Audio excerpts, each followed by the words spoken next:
रोहिला साहब भी इस कैंपेनिंग में होना चाहिए ताकि आपका कैंडिडेट और मजबूत हो जाए। हमने कभी किसी को कैंपेन करने के लिए मजबूर नहीं किया है।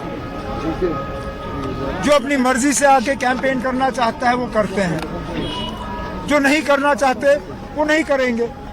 ठीक है ना।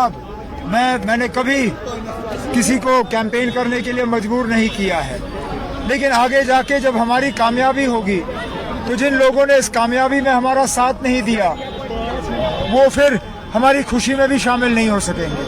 उमर साहब, जैसे कि आपने अपनी तकरीर में कहा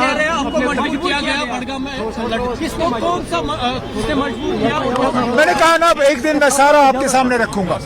उमर साहब, जैसे मैं पहले दिन से मैंने अपने साथियों से और बिलखसूस उस वक्त बडगाम के साथी से ये कहा था कि मुझे 2 सीटों से लड़ना नहीं है, लेकिन आज मौजू वक्त नहीं है कि मैं तमाम हकीकत जो है वो आपके सामने रखूं।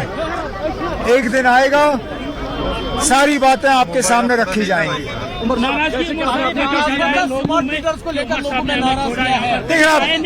देखिए आप सुनिए, मीटर लगाना ना लगाना वो लोग अपना फैसला करें, लेकिन जैसे मैं लगातार कहता रहा, हमने लोगों के साथ एक बहुत बड़ा वादा किया है कि जो लोग 200 यूनिट से कम बिजली इस्तेमाल करेंगे उनकी बिजली मुफ्त होगी बिना मीटर लगाए। इस वादे को हम पूरा नहीं कर पाएंगे।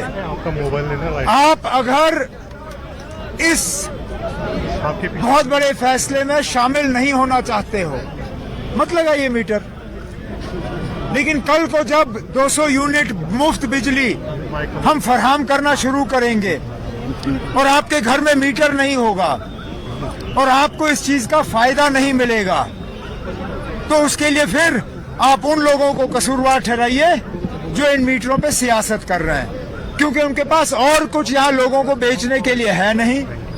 उन्होंने धोखे और झूठ के अलावा यहाँ लोगों को कुछ नहीं दिया। हम लोगों को राहत पहुंचाना चाहते हैं, राहत पहुंचाने का ये एक जरिया है। अब लोग इसमें शामिल होना चाहते हैं या नहीं, ये लोगों तक है।